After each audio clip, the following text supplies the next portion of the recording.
What's the difference in traveling with a service dog versus traveling with a pet?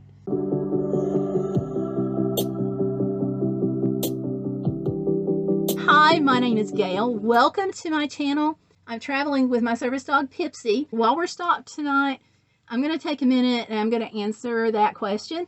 I'm at a truck stop, so if you hear extra noises, that's what's going on. I've been here long enough to park and feed the dog, and he is out pretty much cold. And we've done a lot of traveling. What's the difference between traveling with a service dog versus traveling with a pet? Either way you go, you want to make sure that you have the bowls, the food, the TREATS, so he can have one when it's time. You want to make sure you have plenty of trash bags. But the one thing about this is he's going in and out more places with you. So I always want to make sure that I have these affixed to his harness instead of just in my pocket like I did when we just were traveling with a pet many years ago. As far as pets are concerned, you do have to make plans about what happens when you have to go into a restaurant or you have to go in and pay for gas. Do you leave your pets in the car? Do you take them in? What do you do and how do you work that out? So you've got those considerations if you're traveling with a pet. I would suggest checking his first aid kit before leaving, whether you have a pet or a service dog. After having done both, I do think that traveling with a service dog is more complicated than traveling with a pet, and that's because of all the extra things that you have to do before you hit the road with your service dog. You want to go talk to your vet, sure that all of his shots are appropriate for the area that you're going to go to. I've been told that there can be a difference in the type of shot you need in one area of the country versus yet another area of the country. Have a conversation with the vet before you leave.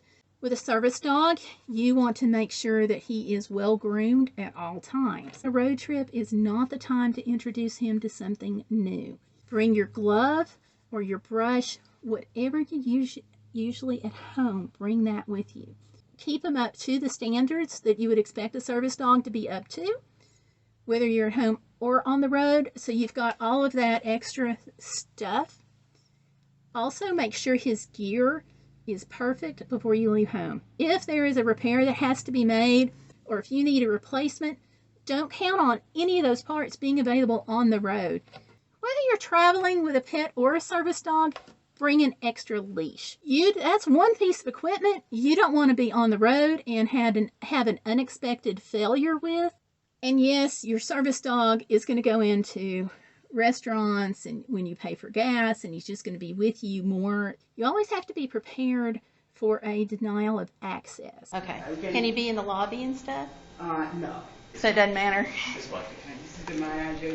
That means bringing a copy of the ADA law with me in case I have to educate someone on the fly.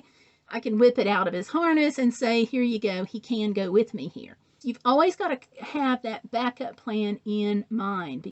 As a service dog handler, there are two questions that you can be asked, and that is it a service dog required because of a disability, and what task does he perform? You can just answer that in general terms, like retrieval, medical alert, and go on. If you want to be specific, you can be, but you don't have to be. Whether you're traveling with a service animal or a pet, keep looking for places where you can get him out of the car or out of the van and go have some fun. And no matter which you do, make sure his microchips or tags, they're all up to date. You really want to make sure that you can be found. So keeping that information up to date is super, super important. And that's really the big differences and some of the similarities. So, yeah, I think we're already conked out here and ready for nighttime. But I would suggest bring the bed with you because that might prevent him from trying to get yours. Thanks for watching. Leave me a comment. If this was helpful, give me a thumbs up on the video. Remember, we are always about the hashtag Be Bodacious on this channel, which means you're not going to let life get in the way of living. So thanks for watching. Check out the videos that are popping up on the end screen right now. It might be something you might want to watch, and I will see you on the next video. Bye.